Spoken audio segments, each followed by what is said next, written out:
Greetings, Minecrafters, and welcome to another Minecraft episode. My name is Kimberly Quinn, and I'm going for a little change of atmosphere today. I'm in my daughter's Zen den. My husband and I are empty nesters for almost a week. Some people really like that. I'm not so much. So it's he and I and the 3 goats and the golden retriever, and thankfully we've got some kids living sort of close by. But anyway, so I thought I'd feel her presence down here while we chat about being impeccable with our word. And that is, the inspiration is coming from the same place, the last two, because Don Miguel Ruiz is the author of the wonderful book, The 4 Agreements. It stems from ancient Toltec wisdom, and it's very good. These, however, are being delivered not exactly in order, but for me, I don't think it matters too much. So we talked about taking things personally and to try to not do that to the best we can, right? How it works for me anyway, if whatever it is I'm trying to make a change, if I'm doing, depending on what it is, less of that or more of that than the day before, then yay, hooray for me, right? So taking things less personally, making fewer assumptions because those generally don't work out well. And then today's is being impeccable with our word.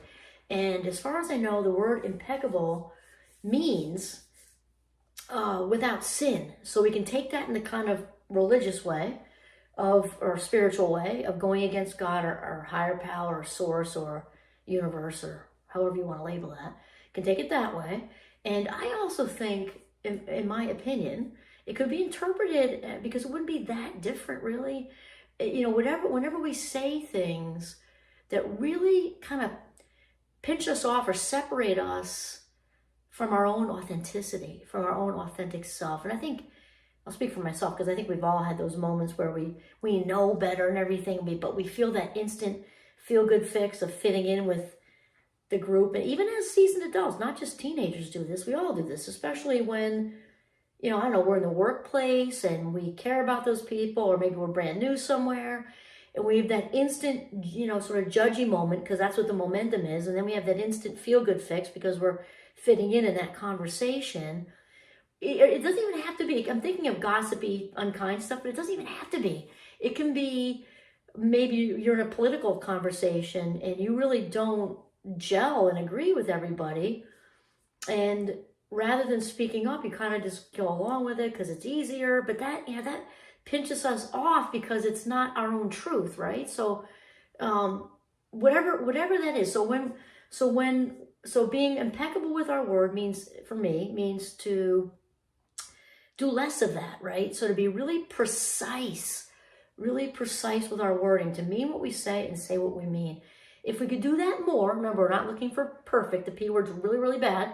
We're looking for the other P word, progress, not perfection, right? If we can just sort of focus on trying to be more accurate, pushing the pause button when we feel like reacting, right, which we were talking about earlier, and reacting is the faster. We talked about the System 1 and System 2 systems of thought, right? Based on the work of Daniel Kahneman, who wrote Thinking Fast and Slow. So the System 1 is kind of like that. You can't see my legs, but I can do it like, knee-jerk reaction. And that's our automatic thinking, which leads to stereotyping and prejudice and discrimination. And even on a lesser level, just regular petty hurtful stuff. They're just like, bleh, And then we have System 2, which is more responsive. Reactive is quick, right? Responsive is more slowed down. System 2 looks for facts. System 2 says, wait, no, that's a stereotype. I don't even know this person. Like, let's get to know her first. Like, it slows it all down. What are the facts for this decision you're making? What are these facts for how you're treating this person? What are the facts for how you're labeling this person? And then we really it goes to that filter of System 2. So we're less apt to react and more likely to respond. And we talked about that also being related to Watson and Holmes, which is the work of Maria Konnikova, Mastermind. It's a book I use in cognitive psych. It's so good. But she says the same things, just in a different way. So instead of being the knee-jerky, we need Watson. He kind of pulls Sherlock out of the way of trains when it's necessary too. But we really want to be in a Holmes state most of the time, which goes with today's topic, which is being impeccable with your word. Because if we're kind of pushing the pause button, observing, watching, fact-checking, gathering info, when we do that internally in our own heads, what comes out is more likely to be more accurate, more precise. And when we're more accurate and precise with our words, a lot less damage is caused. I don't mean damage with a big D necessarily. It's all the little stuff we do. We say things that might be hurtful, not even on purpose. We say things that just aren't accurate and cause problems in another way. And yeah, so if we can make an effort to do that every day, I think it'd be better. Think of that also with texting. We talked about that with the other two things of taking things personally and making assumptions, right? Roll that together with being precise with our words, because it's already so difficult to interpret a text 100% accurately, which is why there's so much drama flying over cell phones. It was an exclamation point. She must be really pissed, right? Or, it's whatever emojis, and who knows what they mean and all of that. And so if we're impeccable with our word all the way around, especially with text messaging too, because that's already challenging, right? Just think of how much less drama. It would definitely shut down a whole lot of the gossip, I think, which would mean there'd be a lot less hurting in general of people, right? And that doesn't mean just the people we're talking about. It means us, because I know for me, which at 58 doesn't happen as much, obviously, because you kind of come into it and, whatever. But occasionally, of course, we're human. It doesn't even have to be on a big level, remember. It just can be like we didn't stick with our opinion or whatever.